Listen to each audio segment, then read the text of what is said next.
Good morning, dear guests. Welcome to the Institute of Social Studies. I'm Leo de Haan, director here at the ISS. In the old days, I would always then invite you to have a look at your mobile telephones and switch it off and so on, but that seems to be so old-fashioned. So please switch off the ringtone and then continue reporting to the outside world through the Twitter accounts and through Facebook or whatever you're using, how thrilling the event here at ISS is developing. Because I'm sure that you will participate in a thrilling event. The second international conference on complementary and community currency systems. We, the organizers, the conveners, have registered over 500 participants for the coming days. Not all of you are present at the time, but through the conference and through its various workshops and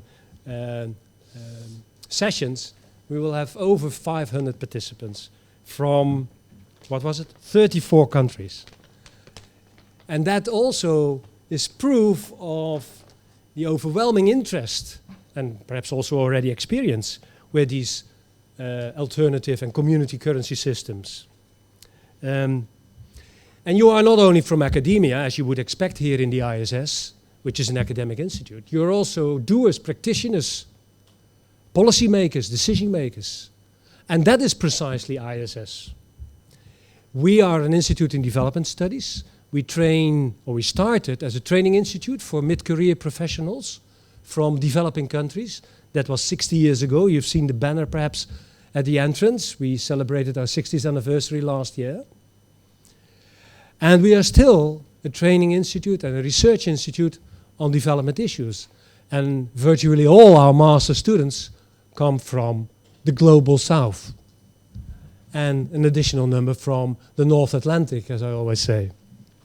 And we wouldn't be, or we are not, an institute that goes for the academic excellence only. We need to be an excellent institute nowadays in order to justify your academic raison d'être, reason of existence. But for the ISS, that is not sufficient. From the start, we were established as an institute that also needs to make a difference in practice. And so we do, and so we try, through our students who return to their jobs, through the research we do, and through the conferences and interactions and trainings we organize. And so that's also in your case.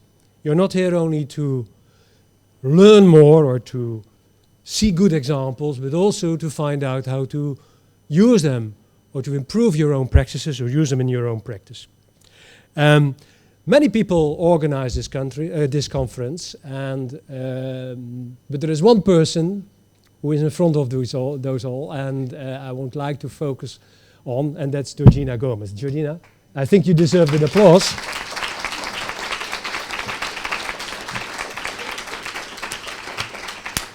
For bringing all this together, and then later on, of course, Georgina will explain who else and which other researchers from her research program, the Civic Initiative, the Civic Innovation Initiative, supported her in organizing.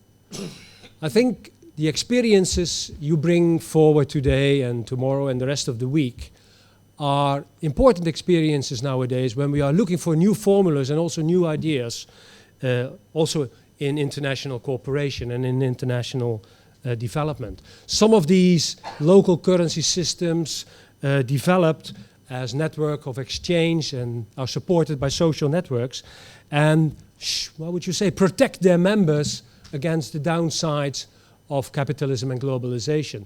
Others even developed further into counter-hegemonic networks. But also from a potential for poverty alleviation and combating unemployment, these experiences are very important. At ISS, we did an effort the last, say, 6-7 months to influence the new Dutch agenda on international cooperation formulated by our new government. We were not very successful in preventing cutbacks in the budget. There were severe cutbacks. We were not successful in preventing that a large share will now be taken by the private sector and could be more considered as an export subsidy than anything else. But we did succeed in also attracting attention to new ideas on social protection, on social policy. And if you are aware of the fact, and you are aware of the fact, that most of the poverty nowadays is not any longer in poor countries, as we used to call them, but in middle-income countries, the largest share of world poverty is in middle-income countries, then increasingly economic growth is not anymore the most important question, but social inclusion, or rather exclusion, is the problem now. And how to prevent that is the biggest challenge to face. And I'm sure that the practices and the experiences you can carry forward will also contribute to new avenues in finding adequate answers to that social exclusion. So I wish you an inspiring conference. I'm sure that colleagues like Katherine Gibson and Keith Hart, whom I both welcome back and to the Institute, we are very proud that they have accepted the invitation to inspire us with their ideas. I'm sure that you will have an inspiring conference, but I also wish you very practical, how would you say, hands-on examples that you can use in your own practice. Thank you very much. I now give over to Georgina to further explain the program to you and to introduce you to speakers. Thank you very much, Georgina.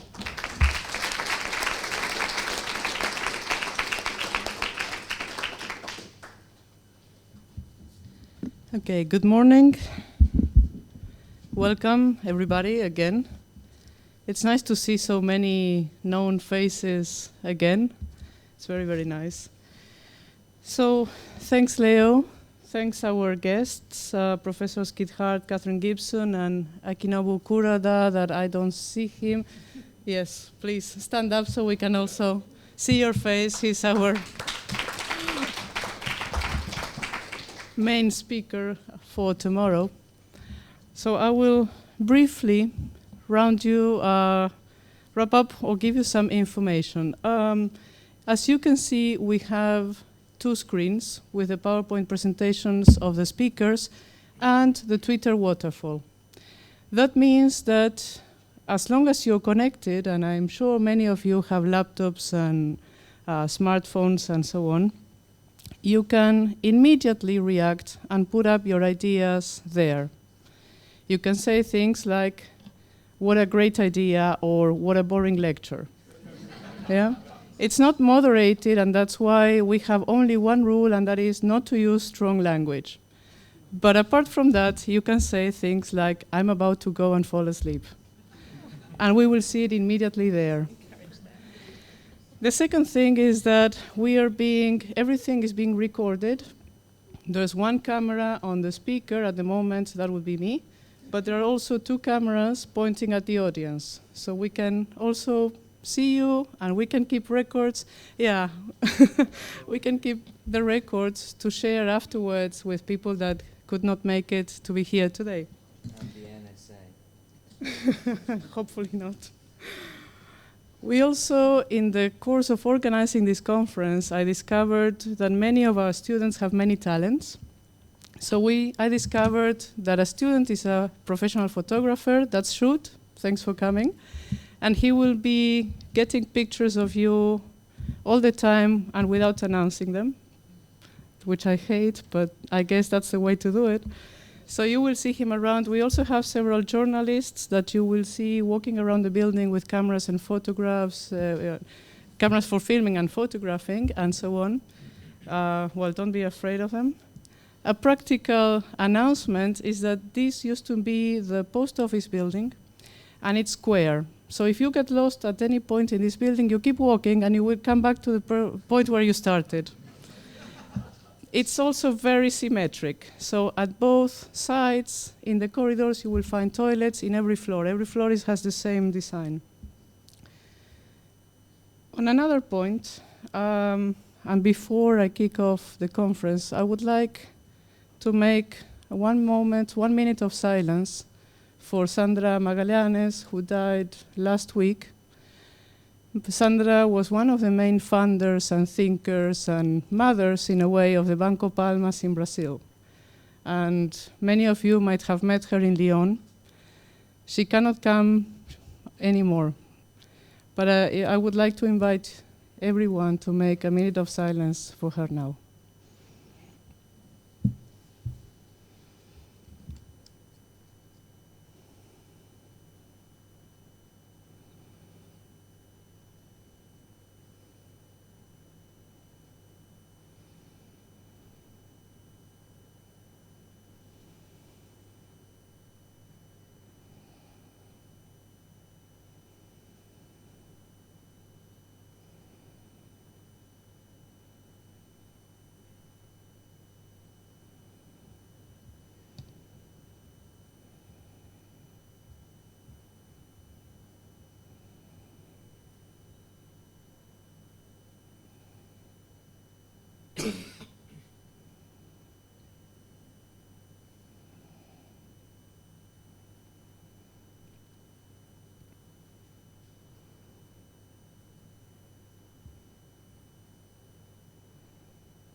Thank you.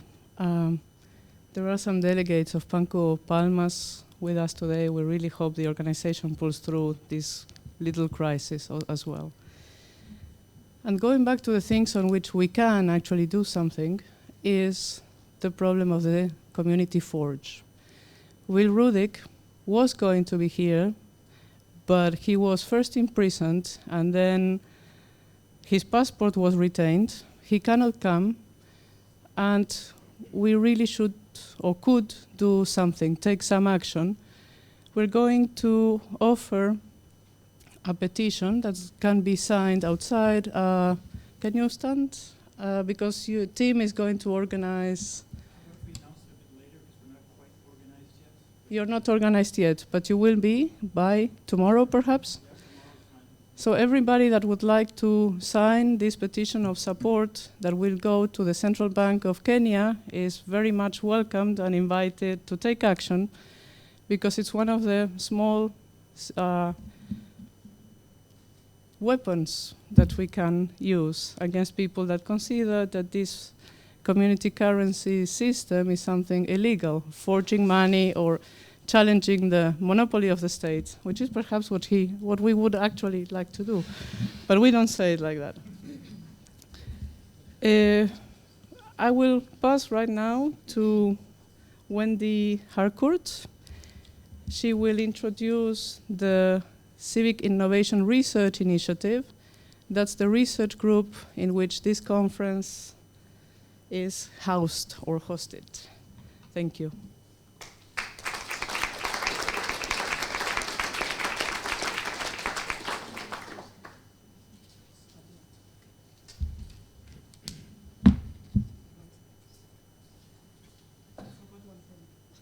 Sorry, I forgot one thing.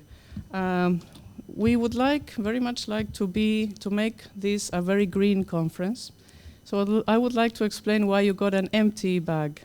There are all kinds of flyers, maps, materials, etc. you can pick up for free in the table. But the point is, take it only if you're going to take it back home. Don't leave it in your hotel room creating more waste, like we do in many conferences. So you're invited to fill that bag with what you want. And one of the things that you can take is the ISS cookbook.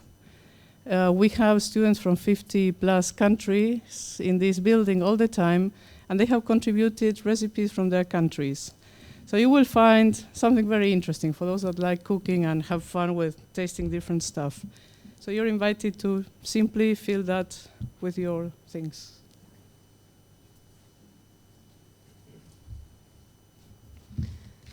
Well, thank you, Georgina, and welcome to everybody. I'm here to really formally welcome you on behalf of my colleagues of the new research group, which is the Civic Innovation Research Initiative. And this is really the first CIRI conference, so we're very excited about that. And you may have noticed there's one more logo amongst the many logos on your on your conference program, and that's our very brand new CIRI logo, which we're also pleased that this is the first conference, which sort of marks a beginning. And I think those of you who are market-minded might want to think about why the logo is so important in terms of us presenting ourselves. So let me explain just a little bit about what is the CIRI, as we call it. It's basically it's not a research program, it's an initiative. We've got 3 years to prove ourselves at the ISS that the work we're doing is important and relevant. Because in a sense, we're not a traditional development research program in that sense. We're really looking at how organizations and individuals mobilize to change their societies and co-shape them in relation to political, economic, and cultural trends. So we're really trying to be on the, if you like, cutting edge, critical edge of what is development, and particularly what is it that civil society is contributing to the engagement in development. That's not to say that ISS hasn't done that. There's a strong home for that sort of work. But CIRI really aims to sort of put it on the map and make ISS a vibrant intellectual home that really fuses academic and activist concerns around citizenship struggles for equality, respect for cultural difference, political and economic and social justice. And in that, CIRI's research agenda really is striving to look at the different diversity, the inventiveness and originality of people as they really remodel institutional arrangements towards social justice outcomes. So you can hear, as Leo, our rector, said, ISS is really looking at sort of the politics of how to take forward development and also how to change it. And CIRI has decided to do that through 3 strands: markets, politics, gender and sexuality. So using these 3 entry points, we're really going to look at how civic action is responding to some of the major concerns of our times, which include state fragility, escalating and destabilizing inequalities, illegal migration, xenophobia, economic volatilities, intercultural conflicts, sexual violence, and gender injustice. So you can hear we're taking on a big agenda, and in this we're very excited that this first conference is going to take the market, a very important institution that we want to co-shape and rethink, and to understand it in relation to the demonetization of the economic transactions, work that you know yourselves very well. Myself, I'm contributing more to the gender and sexuality strand, but one of the challenges of CIRI is to bring in how gender, how politics, and how markets have to be looked at together. And I know that Kathy Gibson and some of her work is precisely doing that. So again, very exciting that she's opening up this conference and also the first CIRI conference.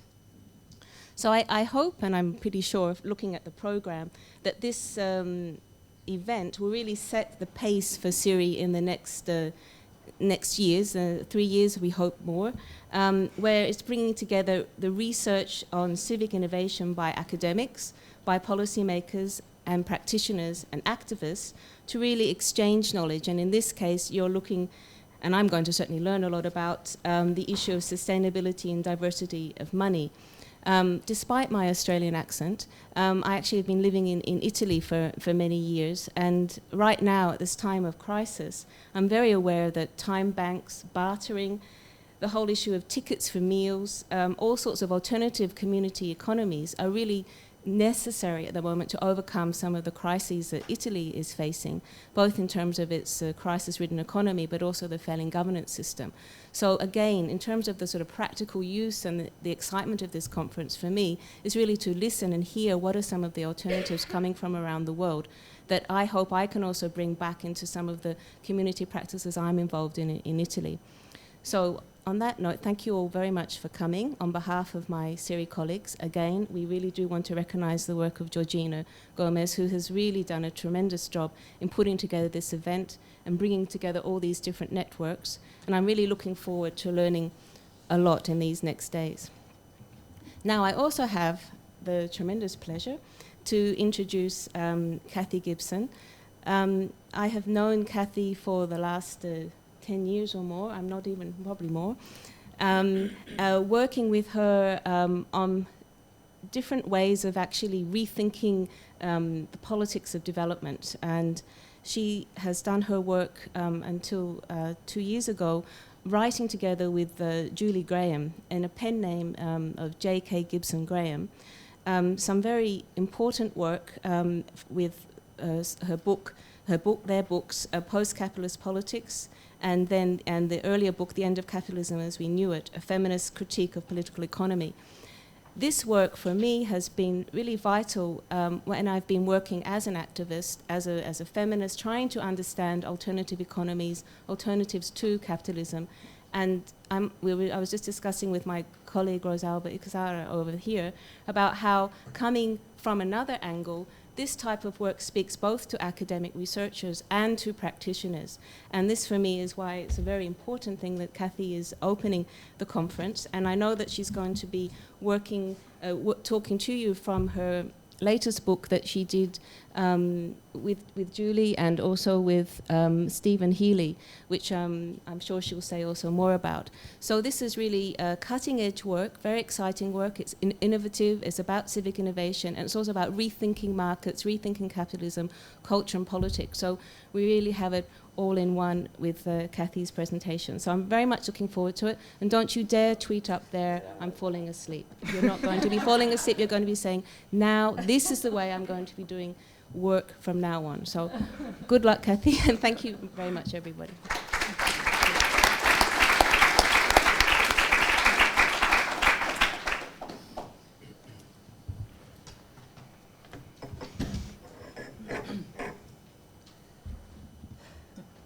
Well, thank you for that, Wendy, and welcome everybody, and it's wonderful to be here. If I can just organise all my bits and pieces. Can everyone hear me okay? Not really? No? How about that? Better? Yeah, okay. Well, I want to thank Georgina very much for the invitation to talk to you today, and all the conference organisers for the work in getting this program together and getting me here. It's a great honour to be at the Institute, the ISS. I've been wanting to come here for many years and have had various attempts to get here, and things haven't worked out. So it's wonderful to finally be here, to be in The Hague. What a wonderful place to be spending a few days. And I guess just that minute of silence was quite poignant for me, for us to think of all the people who we're still in conversation with, I suppose, who have departed this world, but who are with us in some ways, thinking about the kinds of issues that we're going to be thinking about over the next few days. We are kind of fellow travellers with our past colleagues and hopefully the ones that will be in the future. And I think it is very nice to be feeling part of a community that is both touching the past and hopefully touching the future. So thank you for that. And I guess I want to confess at the beginning here that my direct experience with complementary and community currencies is quite minimal, and as is my knowledge of the practicalities of organising local or alternative economic trading systems. So I too am very interested in learning a lot over the next few days about a form of economic activism that I've long been interested in. So I can hear you politely asking yourself, and perhaps even twittering up there, well, why on earth is she here?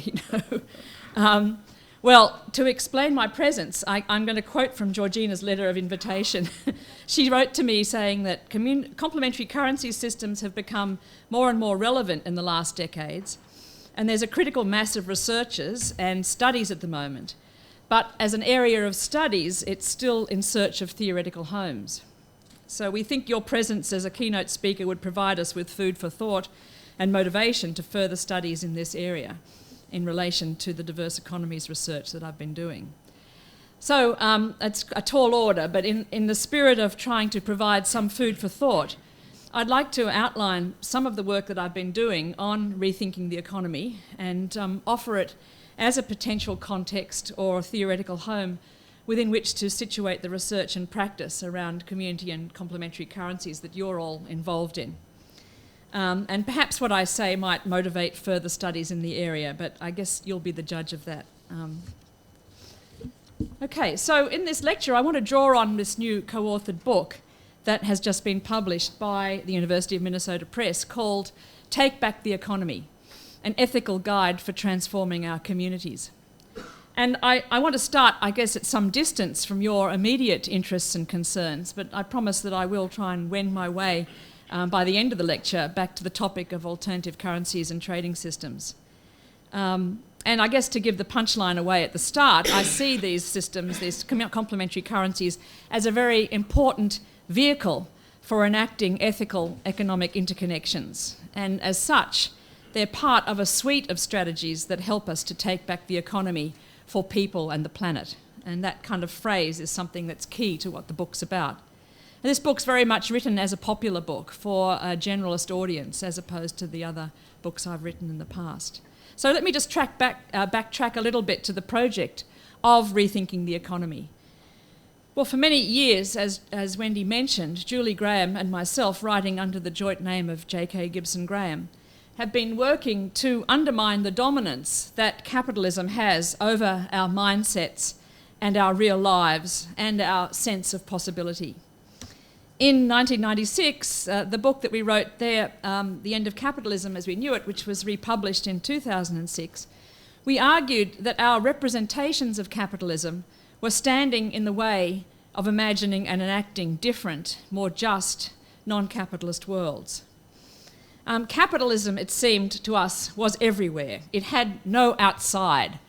It was a system that had encompassing power, these generalisable dynamics, enlarged spaces of agency, in the face of which we're all sort of positioned as cowering kind of communities. And this was problematic, I think, for politics and for action. This view was leading to a sense of defeat when it came to experimenting with alternative ways of organising livelihoods and surviving well and equitably together.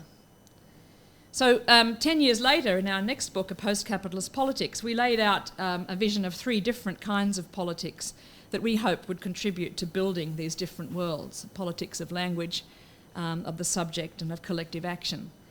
And as I said before, these 2 books were written for an academic audience. But our new book, that was started before Julie died, but we wrote most of it since she's died, and it was co-authored with Jenny Cameron and Stephen Healy, is written for a popular audience and especially for different kinds of groups to read, discuss, and use to provoke action. So one of the premises of this book is that our current understanding of what constitutes an economy is standing in the way of responsibly facing the future and taking action to learn to live in our world in new ways, ways that are less destructive of the very fabric of life as we've known it over what's been called the long summer, the long interglacial summer. So the take-back of the book's title is a take-back that demobilises the prevalent idea that the economy is a matter of fact, a matter indeed of closed facts that adequately reflect reality and that operate together in known and predictable ways. This is the kind of machinic economy, usually called capitalism, which continues to be represented as the ultimate real, despite, as I'd like to think, the guerrilla attacks by J.K. Gibson Graham for more than 16 years. And this is the Turkish translation of The End of Capitalism, in which I love to see Julie and I represented as these little Davids kind of lodging our sticks, our stones over to this machinic capitalism that's gobbling up the world at a fast rate. And I just love the way the Turks were able to find an image that really fit the book, as opposed to poor old Sisyphus, rolling the stone up the hill that Blackwell came up with. Anyway, it's now reasonably well accepted that this machinic vision is built out of models of the economy that have become models for economic behaviour, models that are moulded by metrics and technologies that perform national economies as large-scale economic experiments. Here is the monetary national income analogue computer that was built in 1949, long before kind of the computers we know about, which used water to model how money flowed around the UK economy and when government policy could and should intervene to stop off or enable flow. And there's a wonderful YouTube of this economist making this machine. There's a few of these machine models were made. Some of them are in different universities around the world. One of them still at Cambridge, I think, and it gets wheeled out every now and again to show how this thing operates. Well, theorists like Michel Calon and Donald Mackenzie and Timothy Mitchell and others have shown how economic doctrines have been used all over the world to construct national economies. And this work on the performativity of economics could well be seen to synchronise quite nicely with studies of biopower, the subject of governmentality studies. And in the economic realm, according to many today, we are all governed by neoliberal capitalist biopower.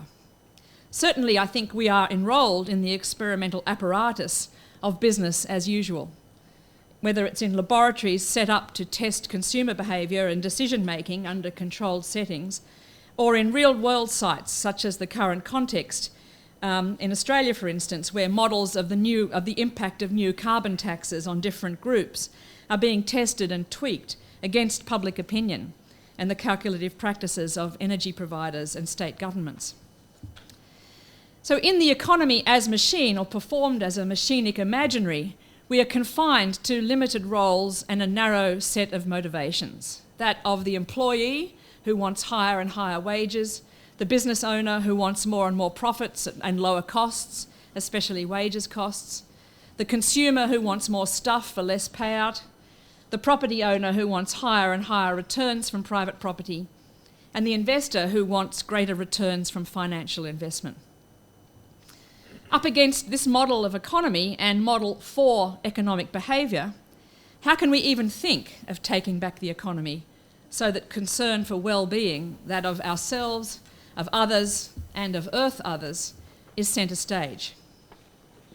Well, this is where, for us, reframing as a technique of thinking and remaking the world comes in.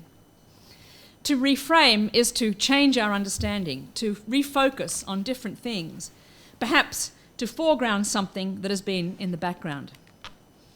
And for me, the most important reframing to have occurred in the last 100 years or so has been one brought about by the feminist movement. Feminism produced a different discourse of what it was to be a woman. Feminism brought to light hidden histories or her stories of who holds up half the world. Feminism liberated women to take up many different roles, as we see here in this wonderful back cover of the magazine Balai. Feminism prompted a different way of thinking about the world, one that put care and life and interconnection centre stage. And in my work with Julie Graham, the reframing offered by feminism has informed my rethinking of the economy. The feminist message is a hopeful one. It takes a step, I think, beyond the Marxist adage that we understand the world in order to change it. It tells us that changing our understanding is to change the world, if only partially and locally. When we represent the economy not as a machine-like entity, but as the outcome of everyday human actions, we open up the possibility of building different, more just and resilient economies. So in Take Back the Economy, we challenge the identity of the economy as inevitably capitalist and take back the economy for people and the planet by focusing on the ethical decisions that inform multiple economic dynamics. Each chapter takes a mainstream economic term, work, business, markets, property and finance, and takes it back by reframing it as a space of ethical decision, reclaiming it for what I'll call a community economy, not a capitalist economy. And in a community economy, we see the economy as a space, as I said, of ethical negotiation, rather than the vision of a capitalist economy, which is a space of laws and inexorable logics that one has to bow down before. So what do I mean by reclaiming the economy as a space of ethical negotiation? I want to just give you an example by way of two contrasting stories about market transactions. In the late 1980s, when the international sugar market collapsed and farmers in the Philippines were left without a living, Japanese consumer cooperatives responded to the needs of starving sugarcane workers on the island of Negros. Japan and the Philippines have long been connected through trade, through investment, and not that long ago through military occupation.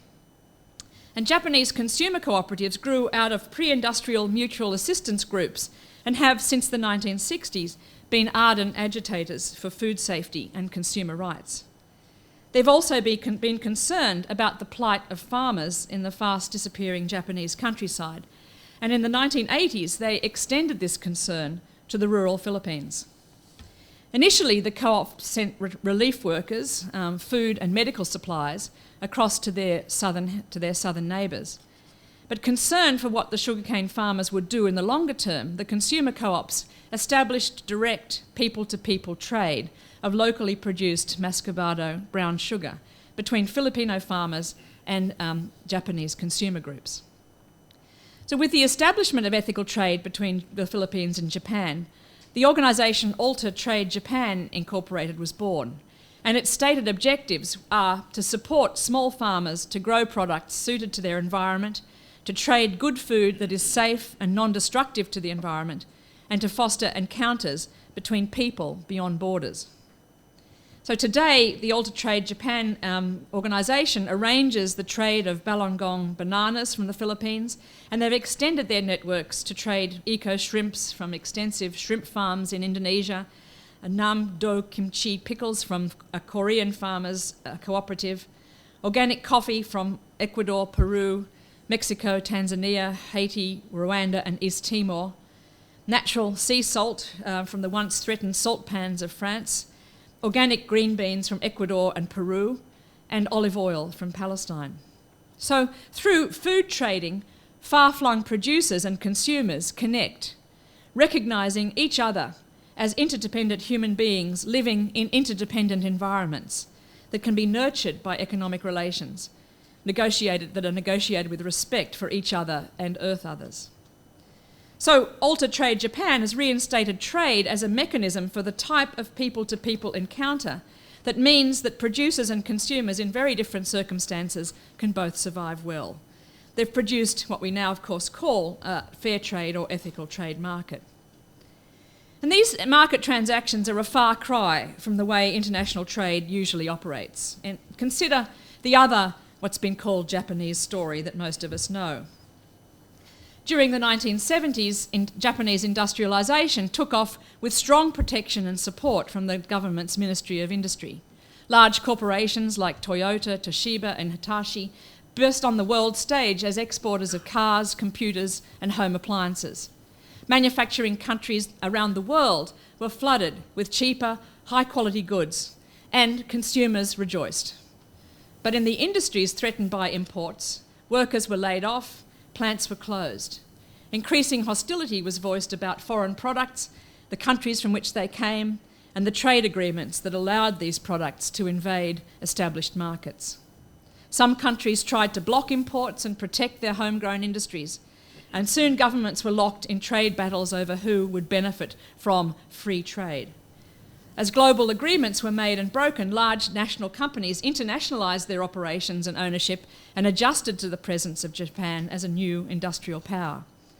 Multinational firms abandoned communities and regions in their old industrial heartlands. This was the kind of focus of much study within economic geography, which is my home discipline, in the 1980s, the whole internationalisation of capital.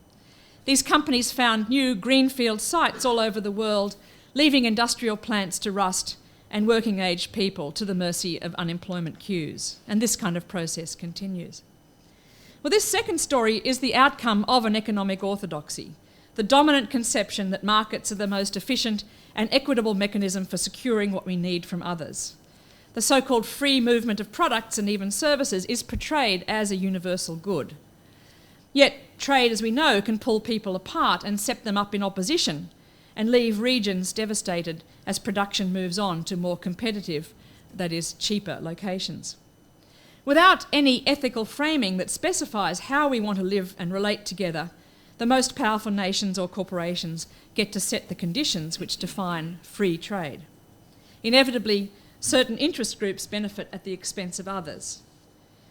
The need for people to survive well together is ignored, and national workforces are positioned in an antagonistic relationship. And throughout history, of course, such situations have sparked war. Well, certainly markets are critical, especially in today's interconnected world. But as the Alter Trade story shows, we can participate in transactions that mutually benefit different localities. We don't have to ignore the needs of others when accessing what we need to live a reasonable life. So taking back the economy means promoting, though, a wide range, I think, of economic encounters that help us to survive well together. In the face of a dominant neoliberal economic agenda that privileges so-called free markets, one of the biggest challenges of our contemporary times is how to take back the economy for people and the planet without resorting to a one-size-fits-all approach. Clearly, there are no simple answers. We must approach each effort to reclaim the economy with an open and a curious mind, with a feeling heart and an orientation towards the experimental rather than the programmatic. Let's not rush too quickly to the big picture and the critical judgments.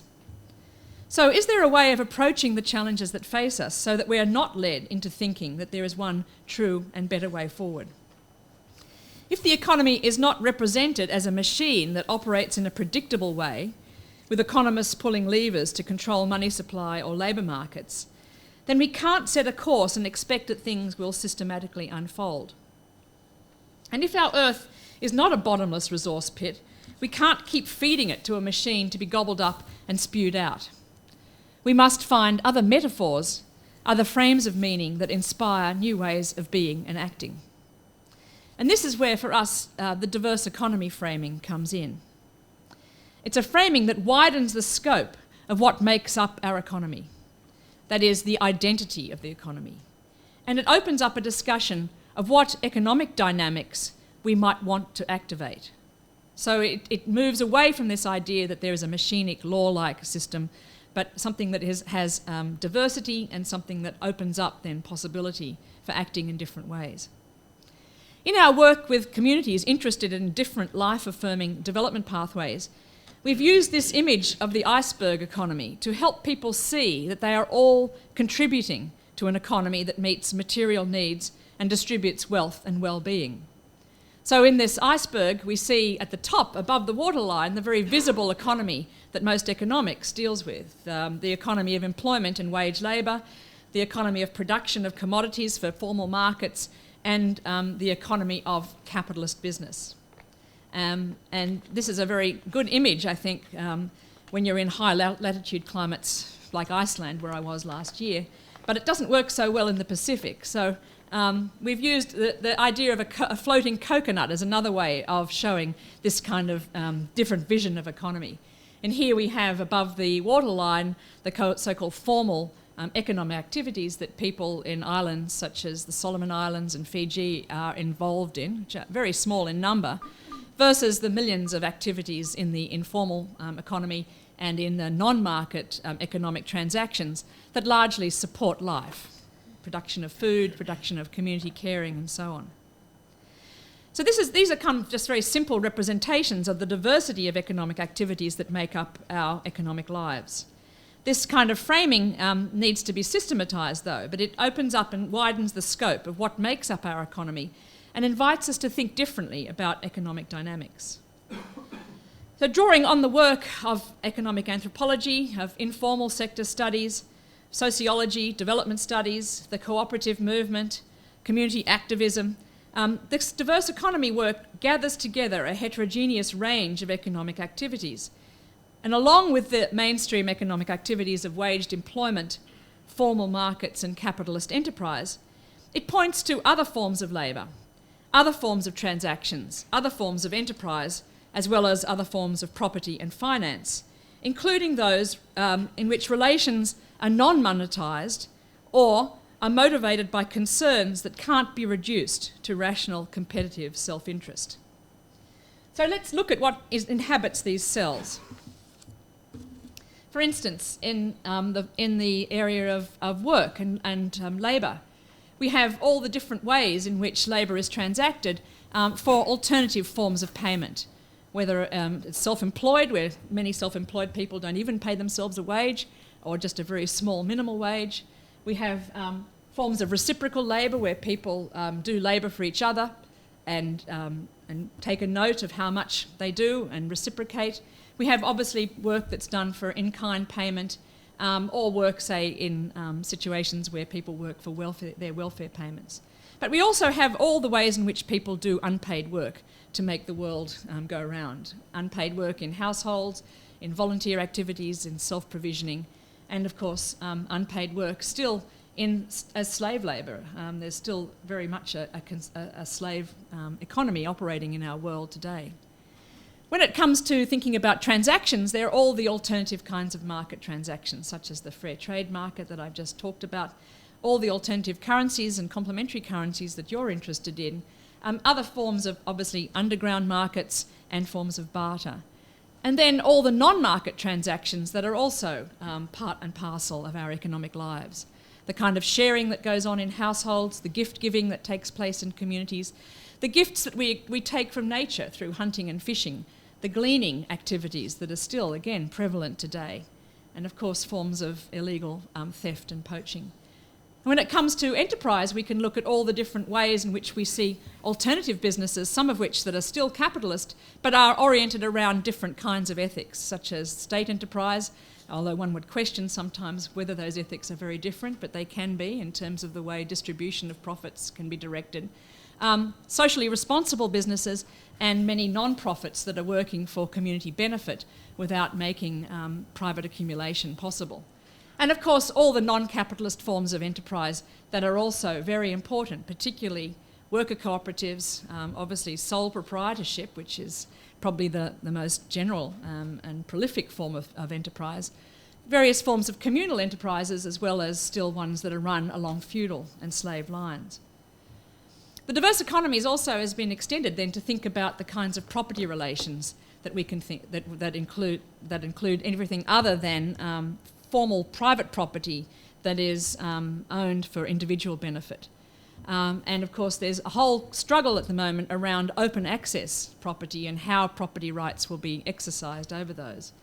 And of course in the finance area there's many forms of alternative market credit and finance that is accessed by people, and lots of non-market forms of investment that people are able to access in order to build a future. So this kind of framing is really just a simple inventory that looks around and says, let's look at the variety of economic activities that make up our world. It doesn't suggest that we can ignore the activities in that top cell of the columns, the formal activities that most economic theory relates to.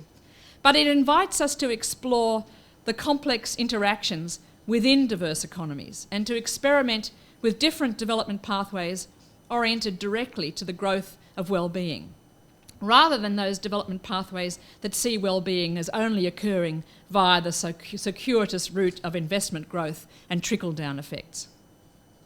So we can use this kind of framework to look at particular sectors of industry or particular places. And I just very briefly can look at, particularly we could look at the production of clothing, for instance, or the fashion industry, and look at all the different actors and players within that field, some of which are in the formal kind of wage labour, low wage factory employment, formal markets, retail outlets and so on, particularly that draw on those kinds of products, and capitalist enterprise. But we could look at all the different range of activities that are going on, and particularly the kind of alternative capitalist and non-capitalist activities that are happening in the clothing sector, that some of which are still marketing to international markets, but are doing so in a way that appropriates surplus for the communities of, that are the producers. And we could look at, again, the kinds of property and finance that goes into different kinds of aspects of the fashion industry. But perhaps more important and more interesting to people in a kind of development context is to look at the diverse economy in place. And these are just some examples from a region that I've worked in quite a bit in Bohol in the Philippines, where you can start to look at the diversity of the economy that's operating within place. There are very few people who are involved in formal wage labour, for instance, in the retail sector. And the large number, though, of forms of labour that is paid in alternative ways, through cooperatives, through self-employment, and most importantly, I think, the ways in which labour is paid in kind or reciprocated. And in a context like the Philippines and like many of the contexts in which you work, there is, of course, a whole language of specific terms that relate to specific kinds of payment for particular types of work, whether it's the harvesting or sharing of fish catches and so on. A whole economic language and literacy there that is talking about the diversity of labour relations. And of course, a whole range of ways in which unpaid labour is formally organised and shared according to various kinds of community ethics and community rules. If you look at transactions, we can see again that there are some formal market transactions through particularly retail, but there's a whole range of other kinds of trading. For instance, in the Philippines case, these very small stores, suki trading, where again relationships between consumer and trader are negotiated in very interesting and sometimes quite difficult ways, but quite different from the formal labour or formal visions of supply and demand. And a whole range of non-market kinds of transactions that support and sustain the community, again with their special language and terms that relate to particular kinds of gifting, particular kinds of relationship. And in a place like the Philippines, of course, there are many non-market kinds of transactions, some of which can be quite destructive. And here's something that's been, of course, very interesting to the development industry, forms of alternative finance, alternative market finance, many of which pre-existed the whole focus on micro-lending, microcredit, but which is kind of that sort of latched on to those practices in order to try and produce access to investment in different ways. So I've just given an illustration then of the way in which we could start to use a diverse economic reframing of the world around us. But the question, of course, remains, how does such a reframing of the economy as diverse help towards building different futures? Well, in the capitalist growth machine, development is framed in terms of higher wages, more profits, cheaper goods, more private property, and unregulated gambling of our finances, as we've seen since the crash in 2008. So as some people and some businesses achieve these goals, benefit is supposed to trickle down to the many. But we can take back this economy and work more directly towards a different kind of future. We can build what I've called community economies, shaped by negotiation around key ethical concerns. So rather than thinking about work and labour, we could start to think about what is actually necessary for human survival. How do we survive together with each other and earth others well and equitably? What kinds of work do we put together into our livelihood portfolio? And what is the impact of putting it together in that particular way? What do we do with the extra or the surplus that is produced over and above what we need to survive? How do we distribute surplus in our society? And how could we distribute surplus to enrich social and environmental health? What ways could we work with different kinds of enterprise that put surplus distribution to different ends at the centre of their business model? When it comes to thinking about transactions, we could think instead of what kind of encounters are we having? What are the relationships that we have with other people and with the environments that help to satisfy our needs?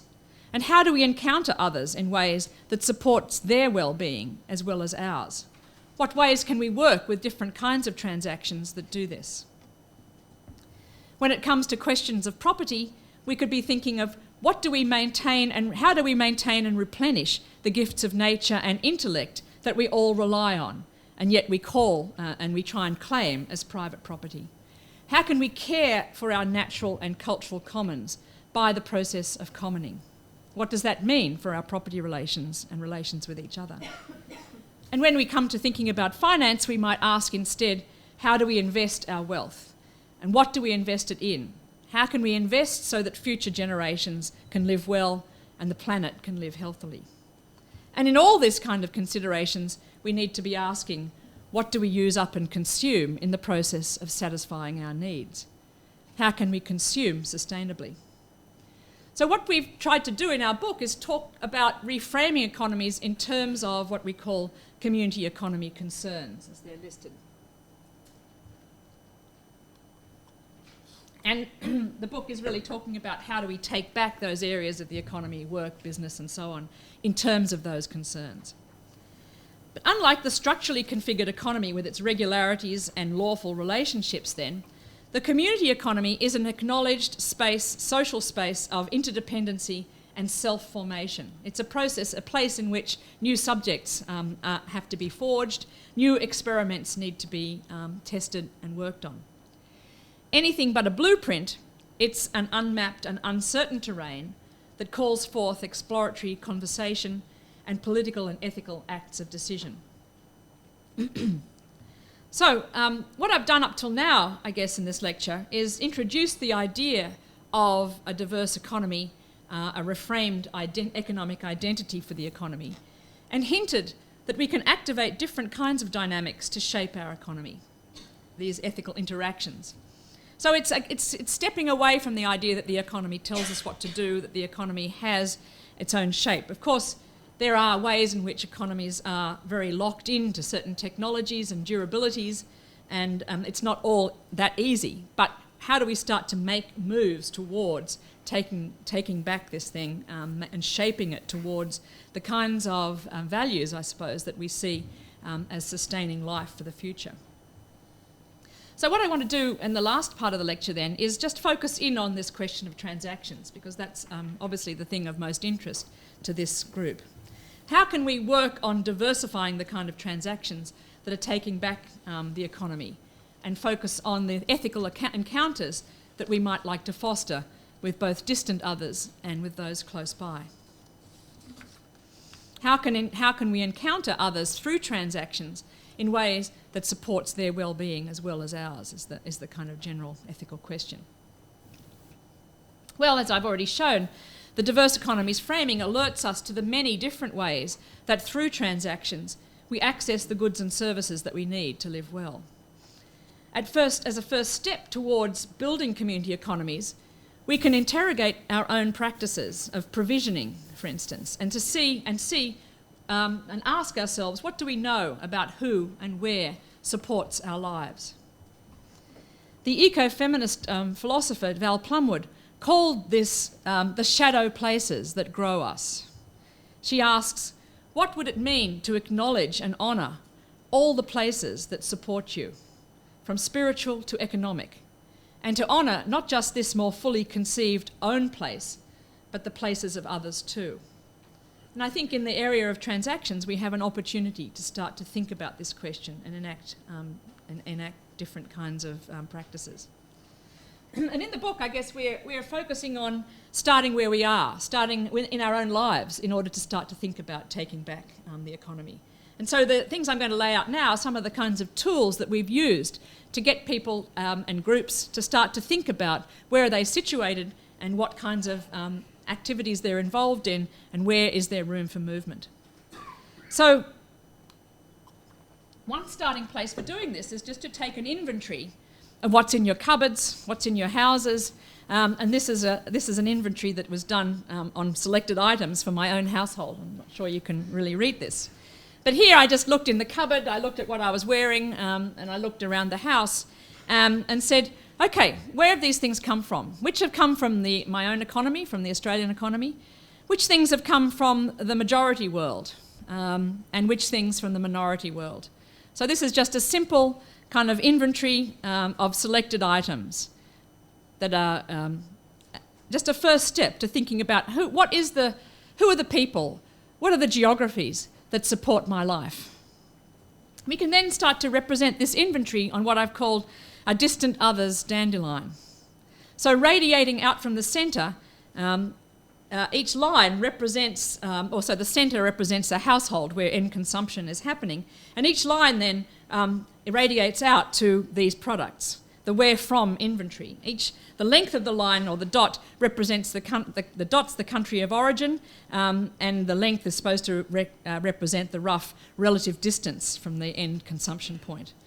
And the colour of the dots, which is pretty hard to see, but grey, black and white, indicates the clothing, the food and electronics.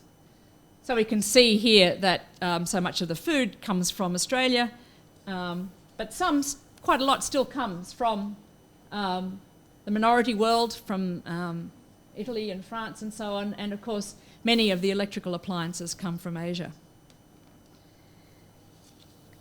some of the food comes from a local farmer's market, so that's a sort of form of an alternative market where there is a different ethic in practice. Now, clearly, this is a very different way of representing national and international trade relationships than the usual balance of trade statistics reports that are much harder to relate to. With this kind of distant others dandelion in mind, we're prompted to ask not just about whether I'm getting a good deal price-wise and quality-wise, but also, are the producers of the products I buy from my own country or from overseas getting a fair deal? Are there any harmful environmental effects of production? Are animals being treated humanely in this production process? In each context, the labour, environmental and humane conditions of production could vary dramatically. So obviously markets are often portrayed to us by economists as spaces in which the laws of supply and demand allow people to meet each other as equals, and that's seen to be a value. Indeed, we're often told that markets need no more than to be left alone to create well-being for all. And they certainly don't need the interference of those concerned with ethical encounters. But I guess in our take-back, we argue that ethics shouldn't be erased from the market. That when goods and services are traded, we need to take into account not just the price we pay, but the price distant others pay, whether fellow humans or other species. And once we see ourselves and distant others in relation with each other, like we do in the distant others dandelion, we can not only we can start to ask these different questions of ourselves. We can also then start to act differently in this so-called celebrated democracy of consumers known as the market. And there are many different ways in which we can use ethical consumer guides and so on to do the research that shows us what are the conditions of production in which many of the goods that we transact through the market and consume are made. There are many different kinds of collective actions then that we can point to where people are already working to encounter others via ethical market transactions.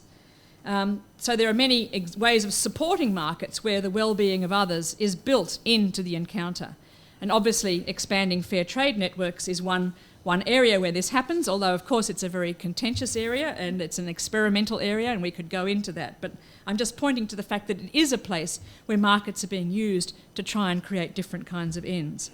Obviously we can join consumer cooperatives, we can support buy local campaigns, we can promote ethical consumer guides, and we can support new kinds of markets that are reflecting new values. And again, a very contentious one, but the carbon market is one where the health of the atmosphere is attempting to be incorporated into the metric of calculation that is dominating market transactions.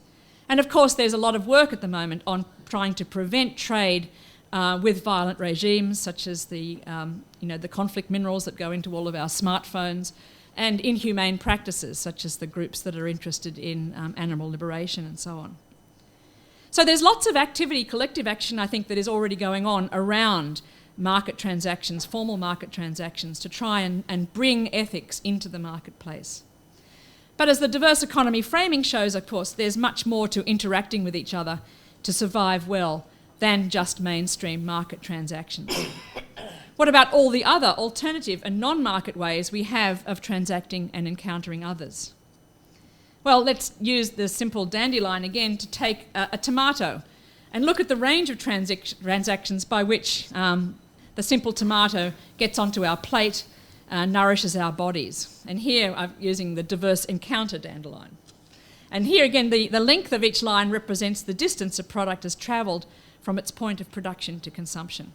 But the vertical axis separates out then formal market transactions on the left-hand side, or these encounters with the very distant others, these shadow places that are so easy to ignore, and the alternative market or non-market transactions on the right-hand side, which embody much more direct encounters.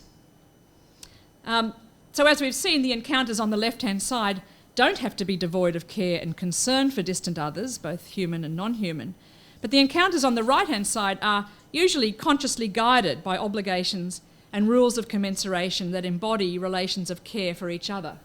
So, for instance, if you get some tomatoes through a community-supported agriculture system, you may be supporting the farmer through a poor season or a good season, and you'll still get the same amount of tomatoes, or the price of the tomato won't be reflected in what you're getting. You're actually supporting that farmer to have a decent livelihood through your transaction.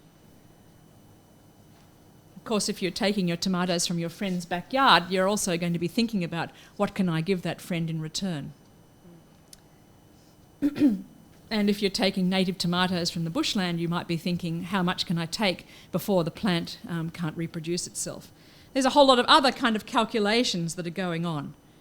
We see each other face to face, or we see nature in some kind of relationship to ourselves, and in the process negotiate the fine balance between need and satisfaction of need, the non-market equivalence of demand and supply.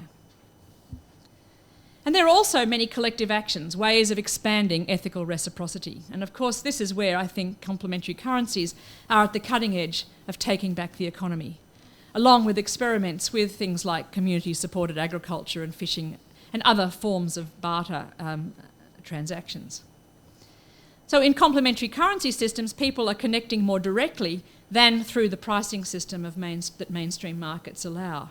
They're negotiating in a more transparent and reciprocal way how best to meet their needs and the needs of others, and trying to figure out ways of enmeshing these negotiations in new mechanisms of exchange.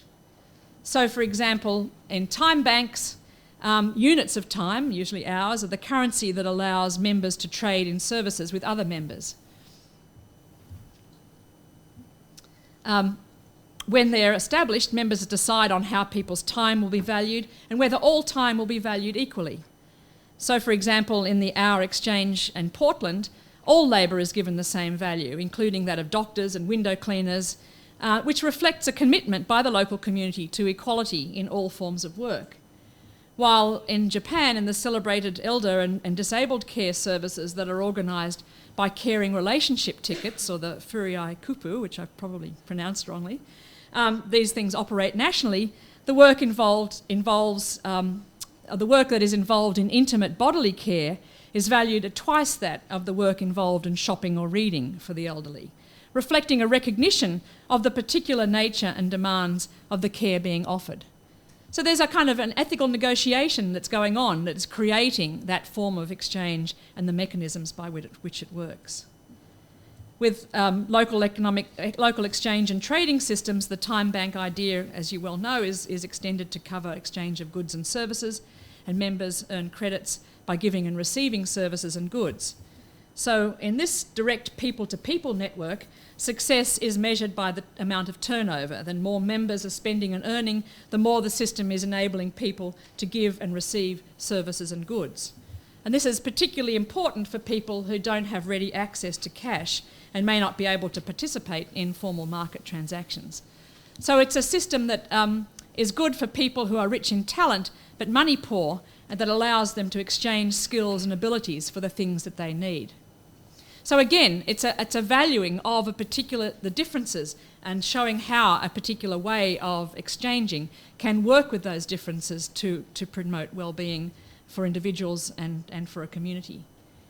And local currency systems are another form of complementary currency, where obviously, as you know, groups print their own currency for use between individuals and businesses. And here, the ethical commitment is thickening the mesh of local economic transactions, maximising the transactions in a local area, and often these currencies work together with buy local campaigns that can be interlinked. Other kinds of community currencies, or substitutes, such as things like the bus token system paid in Curitiba in Brazil, that's paid by the city council to slum residents for collecting rubbish, is a different kind of system where the risk of disease in the favelas is reduced, while residents can use their very world-renowned public transport system to access social and economic opportunities that are available across the city. So here, a different kind of ethic is built into the transactional system. And of course, you know many more things and details about these kinds of systems. Each format, I think, privileges, and I guess this is the take I would have on it, privileges a different ethical connection and reaches out to create economic community in slightly different ways. And this diversity of forms is something, I think, to be celebrated.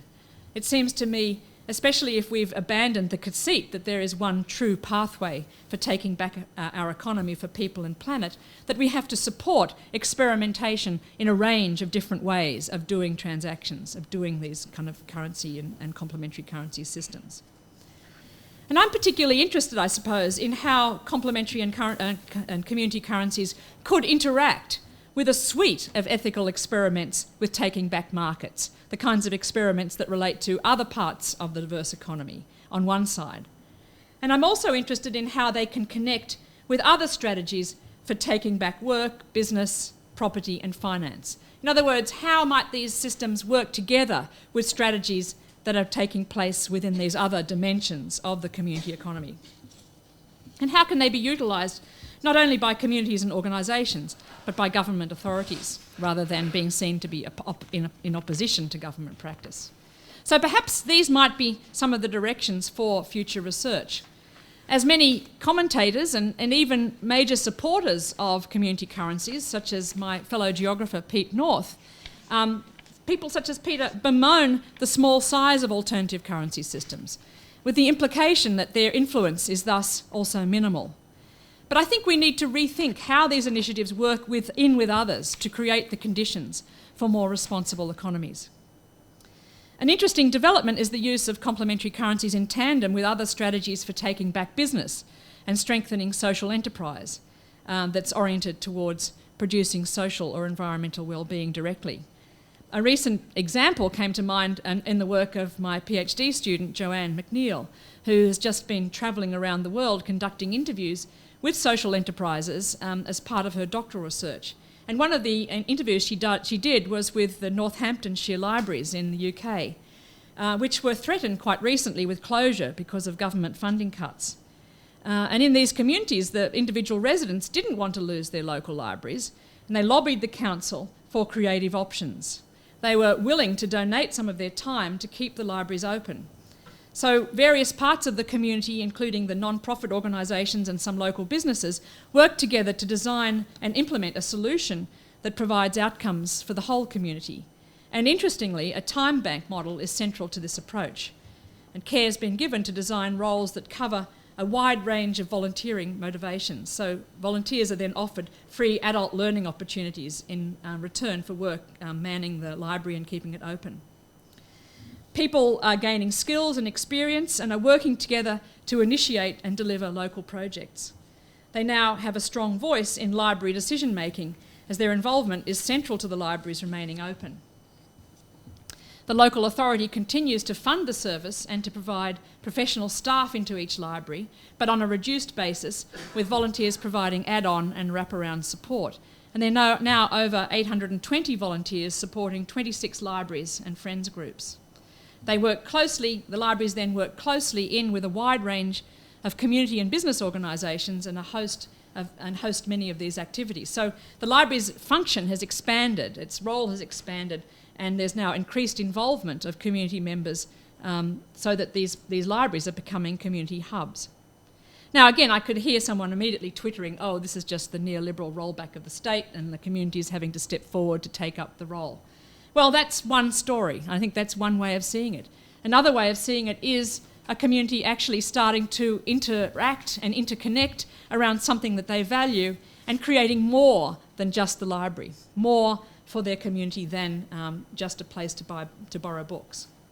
Here we can see complementary currencies enrolling a local authority and community members into a network that enhances community involvement and, I would say, ethical engagement.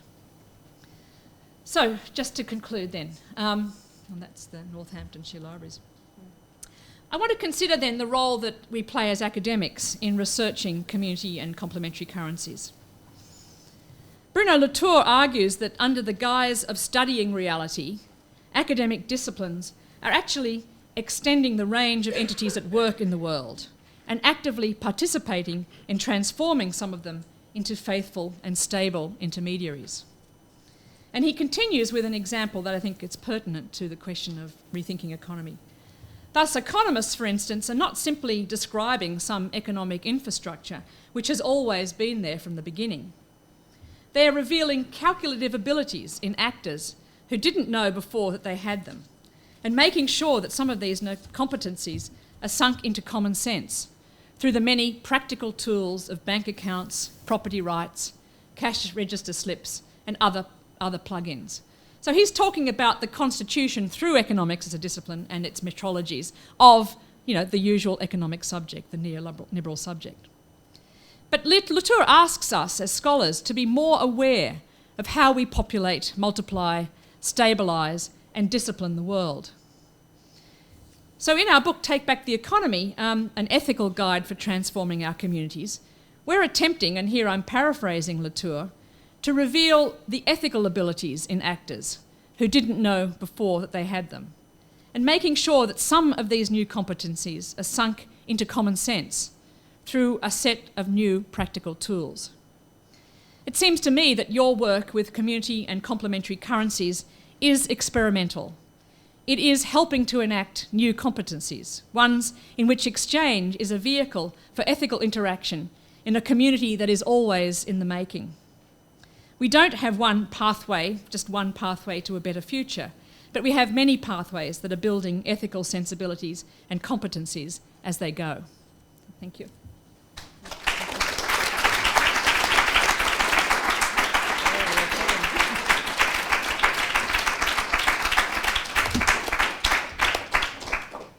Thanks very much, Professor Gibson. We will have a break now of half an hour for coffee and saying hello to each other, I guess. The idea, I'm sure you will all have many questions, but from 11:30 to 12:30, we'll have the presentation by Professor Hart, and afterwards we'll have a full 1 hour to discuss, make questions, and so on. Yep. The coffee place is right above us, in fact, so you go up the stairs 1 floor, you walk either left or right, it doesn't matter, and you will get there.